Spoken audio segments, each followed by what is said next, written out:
Hey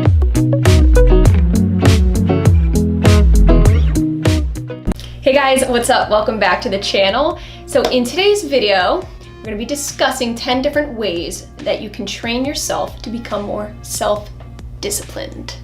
So this is going to be a super informative video. I put a lot of thought into this. Self-discipline is what's going to help you have longevity in whatever you're doing. It's all mental and it's all perspective. This can relate to virtually anything. In this case, I'm primarily going to be talking about health and fitness. So if you're new to the whole health fitness type of field, 2020, you're starting your new journey, I hope this video can help you out, because self-discipline is what's gonna keep you going long-term, baby, okay? Not short-term. We're talking making lifestyle changes, mental shift changes to get that train going. You want it to last you a long time. If you're not already, definitely hit that subscribe button for new videos every single week. Okay, let's do this. These are 10 I've come up with in no particular order. So number 1, we're talking about changing your perspective. I can't versus I don't. So an example would be, say you're at a friend's house and they offer you cake or pastries or something like that. Instead of just saying, I can't eat that, try saying, oh, I don't eat that, but thank you. When you word things differently, you're actually telling yourself and giving yourself credit for believing in not eating that particular food item. When saying things like, I can't eat that, it's actually telling yourself, I can't, I'm punishing myself. I'm not allowed to. That's not true here, okay? You're making the conscious decision to better your life, so I don't eat that. By saying I don't, you're owning that decision, okay? You're confident in that decision and you know yourself. You know what you're doing. Be confident in this. This is your journey in your life. So you don't eat these things. Not I can't, because this ain't a punishment, girl. No. Number 2 is to remove anything and everything that does not align with your goals. This could be relating to a lot of things. I'm gonna give you an example of food, okay? Eliminating sweets out of the house. For example, James and I, we don't buy anything that doesn't fit our health goals. By not bringing things into your life that would negatively impact your goals, it just sets you up for more of a success and gets you used to not being around that and not eating things like that. Now, this could go for anything, like I said, alcohol, cigarettes, you name it. It's just about not having those things around you to negatively influence your life. So understand what your goals are and don't allow anything to interfere with that. Don't even allow it into your house, girl. Okay. So number 3 is focusing on building the new, not on trying to fix the old, okay?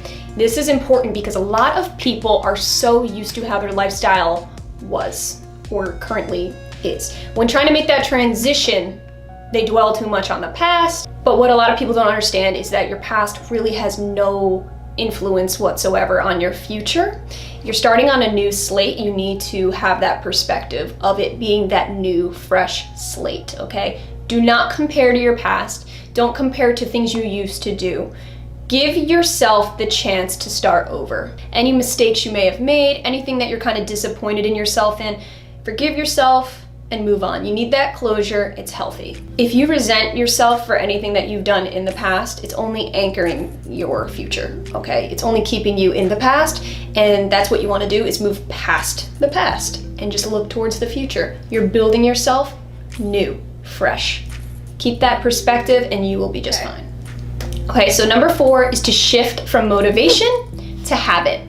2 totally different things, okay? Motivation is a very temporary fix. It's a wonderful thing. It can get your bum right up and going, but it does not last forever. So the purpose of this video is to try to train yourself to have more long-term mindset and to get yourself where you want permanently, okay? It's all about a lifestyle change. So for example, you watch a gym video of somebody working out. You start to get that energy from them. You get that motivation. You go, oh, I wanna look like this person, or I have similar goals in mind. I'm gonna go work out, I'm gonna do that today. That's wonderful, but that's not enough to keep you permanently going at it. You need something more than just like a visual stimulant, okay? It's all up in here, girl. When trying to make that transition from motivation to habit, the trick is to Focus only on you, your own goals, your body, your mind, your life. It's great to have that external motivation, but what's going to keep it a habit, a lifestyle change, permanent, is inside of you. It has nothing to do with external anything.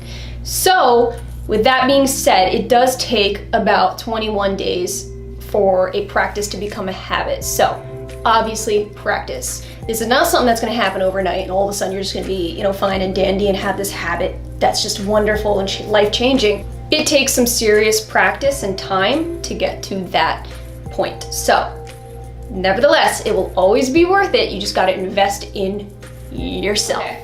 Number 5 is probably my favorite one. Okay, I'm gonna be real with you, girl. This is something I swear by. I'm very, very strict about, I guess you could say. It's switching your mindset from an emotional to a very logical mindset. So for example, somebody puts a piece of chocolate cake in front of you. Your first reaction will be emotional. It will be, oh my God, that looks good. Oh my God, I'm salivating. I'm picturing how good that must taste. That's all emotional. You're just going based off of your initial emotion. What's gonna get you past that binge, that whole giving in to those kinds of things, is gonna be your logical taking over. That's what you gotta train your brain to do, is think logically, which means looking at that piece of cake and saying, okay, well that does look good, but how will it make me feel? What will it do to my body? What negative effects will it have, and how will it deter me from completing my goals and getting to where I want to get? So it's very healthy to differentiate the two, emotional and logical, and to understand when that logic needs to take over. That is self-discipline in a nutshell. When thinking logically, for example, the cake, you're going to be understanding that you're eating for function and not taste. You gotta be really upfront and honest with yourself in these scenarios, okay? Recognize that emotional and recognize that you need to switch right over to that logic, because the logic is what's gonna get you where you need to go in life. Relying on that emotion, you're just gonna be, no. So guys, this leads me to point number 6. By saying no to that piece of cake, it is not deprivation. So do not get it twisted. Do not think you're depriving yourself. If you think that in your head that you are depriving yourself, you are going to end up giving in almost every single time, because there will not be any end in sight. So you're not depriving yourself. Believe me, deprivation is only when you're not eating at all. That's starving yourself. That's depriving your body. So if anything, you're actually depriving yourself by eating the cake, because you're depriving yourself from nutrients that you could be getting in better foods. So number 7 is to challenge yourself throughout the week intensely. So adding in intense challenges, whether it be nutritional or exercise. So for example, eating super clean a couple days out of the week, like super strictly, or exercising intensely those few days. This is what's going to help mix up your routine enough to keep it from becoming monotonous and boring. Whether we like to admit it or not, humans are designed for challenge. We actually thrive on challenge. Keeping that incorporated into your routine will not only help you continue going in that direction, and it's going to make your everyday routine seem a lot easier, okay? When starting any routine, you might think it's intense, especially if you're not used to it. But adding in these super intense days, these high intensity days, will make the rest of your week, your normal healthy maintenance, not seem like such a burden. In other words, you will kind of adapt to it a lot better. What used to be a heavy-duty challenge to you will become your new norm, okay? It's gonna gradually go like a chart, like you're eventually going to get to that level where something that used to be so difficult is now your norm. Okay, so tip number 8 is to not call it a diet. No such thing. I mean, there is, but it's just like quick fixes that never last. So instead of calling it a diet, just simply call it your nutritional standards. That's what I refer to it as. A diet is something that has an end line, okay? That eventually will come to an end. You don't want that. You want this to be an ongoing, permanent lifestyle change. I know that people overuse that term diet, and it's almost like the norm. It's just what we as a culture have evolved into just constantly saying. But don't be afraid to just stand outside of that, outside of the average, the norm. It's okay, you should be proud of being able to say this. You diet when there's events coming up, okay? You diet for a wedding or a vacation, just temporary little fixes. But what happens when those days are over? Nutritional standards are a guideline, a permanent guideline that you must meet every single day in your life. That's what makes it a standard, okay? Keeping that standard in mind as something that defines you in your lifestyle is what's gonna keep you believing in it, and it's what's gonna keep you from falling off, okay? This is all about permanent. Okay, number 9 is to think long-term versus short-term. So do not get it twisted. You should be thinking both, okay? You should have short-term goals, absolutely, because that's what's going to help you right here, right now, every day to slowly get to those long-term goals. Long-term meaning things like how you see yourself as you age, all right? Thinking long-term in that sense. Not thinking about how long it's gonna take you to drop X amount of weight. Get that out of your head. Don't think like that, all right? That's gonna discourage you. Think long-term as in 5-10 years from now, I will potentially be seeing doctors less. I will be feeling 10 times better. Things like that. Yeah, that's a long-term investing idea. But having long-term just by itself isn't good either, because like I said before, it can get very discouraging. You have to have your short-term goals. View long-term as like a ladder and short-term being as the rungs in the ladder. You can't have one without the other. So for me, long-term would be things like not having to go see a doctor when I'm middle to late age, okay? Avoiding doctors, that's my long-term goal.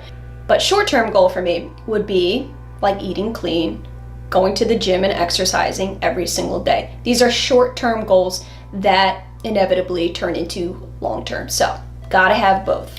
Okay, last but not least, number 10 is just so freaking straightforward right here, right now, but this is how I'm gonna wrap it up. Giving yourself time. Patience is a virtue. We all know that. You gotta give yourself the much needed, respectful time. Things take time, great things especially. So, investing in yourself isn't a one and done. It is a long-term, time invested thing.